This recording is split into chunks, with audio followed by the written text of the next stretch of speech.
Sir అమెరికాలో రీసెంట్‌గా ఒక వ్యక్తి మీద ఏదో క్రైమ్ చేశాడంట అతను. అతని మీద ఒక 2,00,00,000 రివార్డ్ అయితే ప్రకటించారు. అసలు ఆయన ఏం క్రైమ్ చేశాడు? అసలకి ఎటువంటి శిక్ష పడే అవకాశం ఉంది అతనికి? ఇదొక నిజానికి ఒక విచిత్రమైన కేసు. ఈ మధ్య కాలంలో నేనైతే చూడలేదు. ఎందుకంటే అమెరికాలో ఎఫ్‌బిఐ అనే ఒక సంస్థ ఉంటది. అంటే ఫెడరల్ బ్యూరో ఆఫ్ ఇన్వెస్టిగేషన్. అది వెరీ పవర్‌ఫుల్. మనం అమెరికన్ ఏ క్రైమ్ ఫిల్మ్ చూసినా ఎఫ్‌బిఐ ఉంటదనమాట. అంటే మామూలుగా అమెరికాలో స్టేట్స్, సెంటర్ ఉంటది. స్టేట్‌లకి కూడా సెపరేట్ అధికారాలు ఉంటాయి. సెపరేట్ పోలీస్ వ్యవస్థ అన్నీ ఉంటాయన్నమాట. అయితే ఫెడరల్ ఈ ఎఫ్‌బిఐ అనేది అన్ని స్టేట్లో కూడా పవర్ కలిగి ఉంటుంది. సెంట్రల్ ఫోర్స్ అని మనకి సిబిఐ లాగా, మనకి ఎన్ఐఏ లాగా కలిగి ఉండే ఒక పోలీస్ డిపార్ట్మెంటు. సో వీళ్ళు ఎవ్రీ ఇయర్ కూడా మోస్ట్ వాంటెడ్ ఫిజిటివ్స్ అంటారు. ఫిజిటివ్స్ అంటే క్రైమ్ నుంచి పారిపోయిన వాళ్ళు. So most wanted fugitive list ప్రకటిస్తూ ఉంటారు. అలాగా రీసెంట్గా ఒక లిస్టు ప్రకటించారు. అందులో టాప్ 10లో 8వ పేరు మనవాడిది, ఇండియన్ది. వాడిని పట్టించిన, వాడికి సంబంధించిన ఎటువంటి ఇన్ఫర్మేషన్ ఇచ్చినా 2 కోట్లు ఇస్తామని అనౌన్స్ చేశారు. ఇది తక్కువ అమౌంట్ కాదు మామూలుగా. అంటే మన ఇండియాలోనే ఎవరికి 2 కోట్లు అనౌన్స్ చేసిన క్రిమినల్ ఈ మధ్యకాలంలో లేడు. ఒకప్పుడు వీరప్పన్ లాంటి వాళ్ళకి చేశారు. నక్సలైట్లు మహా అంటే 10 లక్షలు, 20 లక్షలు, 50 లక్షలు మ్యాక్సిమం ఉంటుంది. 2 కోట్లు అనేది జనరల్గా ఉండదు. అలాంటిది మన ఇండియను అమెరికాలో పోయి ఏం క్రైమ్ చేశాడు, వాళ్ళెందుకు 2 కోట్లు ప్రకటించారు? సో వీడు ఎట్లా ఎస్కేప్ కాగలిగాడు? అమెరికా అనేది వెరీ అడ్వాన్స్డ్ కంట్రీ. వాళ్ళకి టెక్నాలజీ బ్రహ్మాండంగా ఉంటుంది. అలాంటి టెక్నాలజీ ఉండి కూడా వాళ్ళెందుకు ఆఫ్టర్ ఆల్ ఒక మామూలు ఇండియన్ వ్యక్తిని, ఇతనేమి టెర్రరిస్ట్ కాదు, ఇతనేమి ఇంటర్నేషనల్ క్రిమినల్ గ్యాంగ్లో ఉండే మాఫియా కాదు, ఈజ్ ఏ ఆర్డినరీ గై. ఒక ఆర్డినరీ గైని వాళ్ళు ఎందుకు పట్టుకోలేకపోయారు అనేది మనం చెప్పుకుందాం. ఈ భద్రేష్ కుమార్ ఇతని పేరు. ఇతను 2015 ఏప్రిల్ 12వ తేదీన ఒక వ్యక్తిని కత్తితో పొడిచి చంపాడు. ఆ వ్యక్తి ఎవరో కాదు, అతను స్వయంగా భార్య పాలక్ పటేల్ ఆమె పేరు.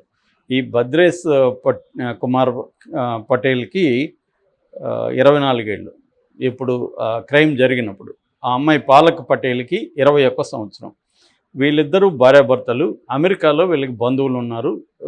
మామూలుగా పటేళ్ల ఫ్యామిలీసు అమెరికాలో గుజరాతీ బ్యాచ్.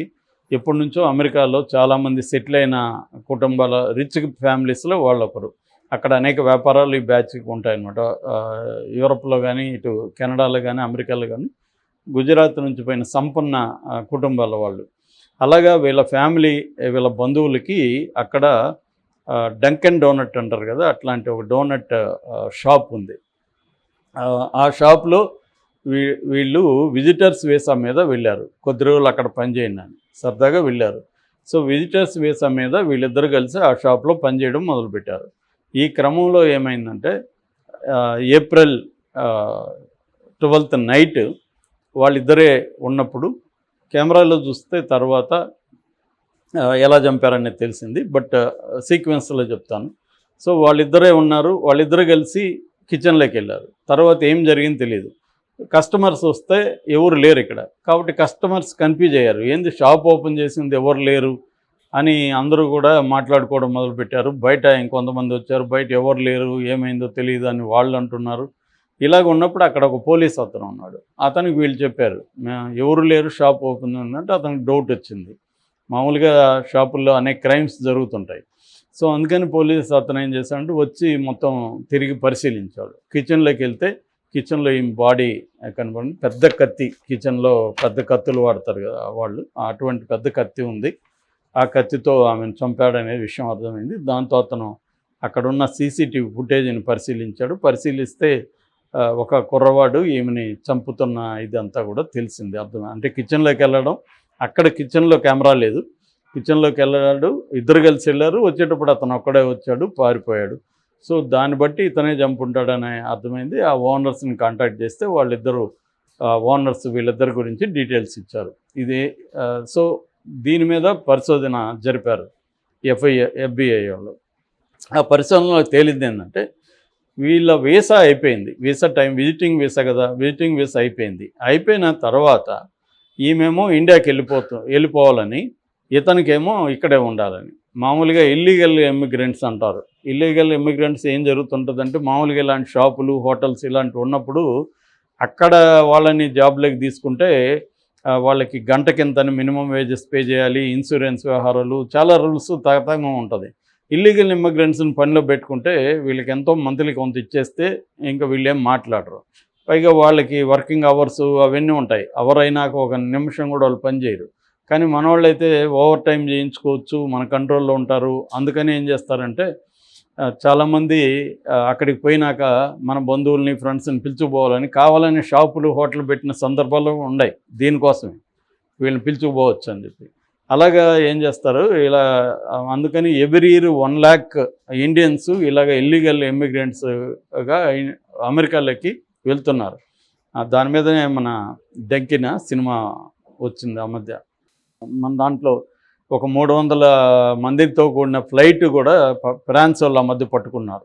ఆ ఫ్లైట్ నికరాగువాకు వెళ్తుందన్నమాట. అంటే ఎక్కువగా మన వాళ్ళు ఎట్లా వెళ్తారంటే లాటిన్ అమెరికాకి వెళ్తారు.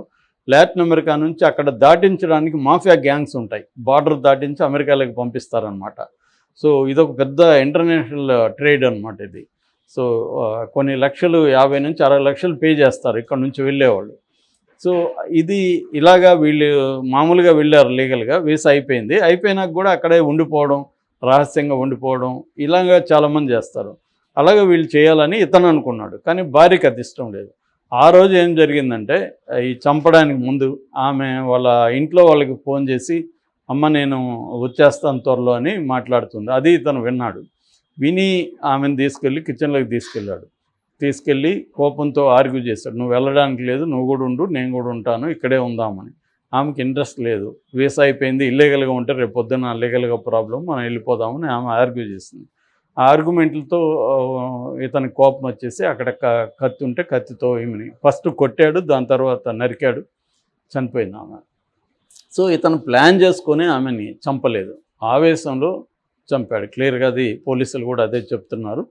అయితే ఎప్పుడైతే చంపేశాడో ఇతనికి ఒకసారిగా విషయం అర్థమైంది. ఇతను తర్వాత అక్కడి నుంచి ఫుటేజ్ చూస్తే సీసీటీవీలో ఇతను ఒక అపార్ట్మెంట్కి వెళ్ళాడు. వీళ్ళిద్దరు ఉన్న అపార్ట్మెంట్కి వాళ్ళు ఏదో ఖాళీగా ఉంటే ఒక అపార్ట్మెంట్ ఇచ్చారు వీళ్ళిద్దరికి. ఆ అపార్ట్మెంట్కి వెళ్ళి అక్కడ కొన్ని వస్తువులు తీసుకొని ఒక ట్యాక్సీలో హోటల్కి వచ్చాడు. ఆ ట్యాక్సీ అతను కూడా పోలీసులు పట్టుకున్నారు. వాళ్ళు చెప్పారు కూడా అతను చాలా కూల్గా ఉన్నాడు, ఎటువంటి ఆందోళన కానీ ఏమి కనబడలేదు, మామూలుగా వెరీ కూల్గానే కూర్చున్నాడు. నా అతనిలో దిగేది కూడా కూల్గా, నాకు క్యాష్ డబ్బులు ఇచ్చాడు. నాడు హోటల్లో పోయారు, హోటల్లో కూడా క్యాష్ ఇచ్చి ఆ హోటల్లో ఉండి నైట్ అంతా ఉన్నాడు. అక్కడి నుంచి మళ్ళీ ట్యాక్సీ తీసుకొని న్యూయార్క్ లిబర్టీ ఇంటర్నేషనల్ ఎయిర్పోర్ట్ అక్కడ దిగాడని చెప్తున్నారు. అది లాస్ట్ అతను కనబడింది. ఆ తర్వాత కనబడలే. అంటే అతను ఏమన్నా ఫ్లైట్ ఎక్కి వెళ్ళాడా అనే దానికేమో వీసా లేదు అతని దగ్గర. కానీ అమెరికాలో వీసా లేకపోయినా, ఎగ్జిట్ వీసా లేకపోయినా కూడా వేరే కంట్రీకి వెళ్ళొచ్చు. కాకపోతే కొన్ని లీగల్ డాక్యుమెంట్స్ ఉండాలి. అవి తన దగ్గర ఉన్నాయా లేవా, ఉంటే అతను సంపాదించుకునే టైం అతనికి లేదు, ప్రీ ప్లాన్డ్ లేదు అతనికి. కాబట్టి ఎవరో బంధువులే హెల్ప్ చేసి ఉండాలి అనేది FBI అనుకుంటుంది. ఈ గుజరాతీ రిచ్ వ్యాపారస్తులు ఉన్నారు కాబట్టి వాళ్ళు హెల్ప్ చేసి ఉంటారు అతనికి. అంటే తక్కువ టైంలోనే అతనికి కావాల్సిన లీగల్ డాక్యుమెంట్స్ ప్రొవైడ్ చేసి ఉండొచ్చు, దాన్ని తీసుకొని అతను వెళ్ళిపోయి ఉండొచ్చు అనేది వాళ్ళు అనుకుంటున్నారు. పాజిబుల్ ఎక్కడికి వెళ్ళుండొచ్చు అంటే కెనడా కానీ, ఇండియా కానీ వెళ్ళుండొచ్చు, లేదా ఇక్కడే కెనటకీ కానీ, న్యూజెర్సీ, జార్జియా, ఇల్లినాయిస్ ఇక్కడే ఉండొచ్చు అనేది వాళ్ళకున్న అంచనా. సో వాళ్ళు అప్పటి నుంచి ఇప్పుడు 9 ఏళ్ళు అయిపోయింది, అప్పటి నుంచి ఇప్పటి వరకు దొరకలే అతను. సో ఏమై ఉండొచ్చు పాజిబిలిటీస్ ఏమంటే, ఇతను కెనడాకో ఇంకొకటికి వెళ్ళిపోయి వీళ్ళ బంధువుల దగ్గర ఉండిపోయి ఉండొచ్చు. ఎందుకంటే తనకి రిచ్ బంధువులు ఉన్నారు కాబట్టి వాళ్ళ దగ్గర ఉండిపోయి కొద్దిగా వేషం మార్చుకొని ఉంటే బయట ప్రపంచానికి తెలియదు. అప్పటికి వీళ్ళు ఇతని ఫోటో అవన్నీ కూడా అన్ని చోట్ల ఇచ్చారు, కానీ అది అన్ని చోట్లకి పోయే అవకాశం ఉండకపోవచ్చు. ఆ రకంగా అతను బంధువుల్లో ఉండిపోయచ్చు, బంధువులు అతనికి షెల్టర్ ఇచ్చి ఉండొచ్చు అనేది ఒక అజంప్షను. రెండవది, అతను ఏమన్నా యాక్సిడెంట్లు కానీ ఇంకో దాంట్లో ఎక్కడన్నా చనిపోయి ఉన్నా కూడా ఎవరికి తెలియదు, అలాంటిది కూడా జరిగి ఉండొచ్చు. సో అందుకని వీళ్ళు 2017లో $2,50,000 ఇతని మీద ప్రకటించారు. మామూలుగా వాళ్ళు ఫిజిటివ్ లిస్టు వేసినప్పుడు ఆ లిస్టులో ఉండే వాళ్ళకి దాని సీరియస్నెస్ని బట్టి బహుమానం ప్రకటిస్తారు. అంటే మన కరెన్సీలో 2 కోట్లు అనమాట. సో 2 కోట్లు అతను పట్టిస్తే ఇస్తామని చెప్పారు. మొత్తంగా వాళ్ళ ఫెజిటివ్ లిస్ట్లో ఇతను 514 వాడు ఆర్డర్లో. కానీ ఇప్పుడు టాప్ 10లో 8వ వాడు అనమాట. అంటే ఇతనికి అంత ఇంపార్టెన్స్ ఇస్తున్నారు. మరి ఇతను దొరుకుతాడా లేదా అనేది పెద్ద క్వశ్చను. సో అమెరికా మనం అనుకుంటాం కానీ అమెరికా చాలా ఇదని సినిమాల్లో చూసి కరోనా టైంలో చూసాము వాళ్ళ వ్యవహారం. చాలామందికి 514 మంది క్రిమినల్ లిస్ట్ ఉందంటేనే అర్థం వాళ్ళని పట్టుకోలేకపోయారని కదా. సో క్రిమినల్స్ ఒక్కొక్కసారి పోలీసుల కంటే స్మార్ట్గా ఉంటారు. ఈ అబ్బాయి నిజానికి సీజన్డ్ క్రిమినల్ కాదు, కానీ కొంత చదువుకున్నాడు, నాలెడ్జ్ ఉంది. సో తను స్పీడ్గా ఎలాగా చేయొచ్చు అనేది ఆలోచించుండొచ్చు. ఈ మధ్యకాలంలో మనం చాలామందిని చూస్తున్నాం, మామూలు వాళ్ళే క్రిమినల్స్ కంటే కూడా బాగా మర్డర్లు చేస్తున్నారు, ఎస్కేప్ అవుతున్నారు. ఎందుకంటే ఇంటర్నెట్ ఉంది, నాలెడ్జ్ ఉంది. ఇవాళ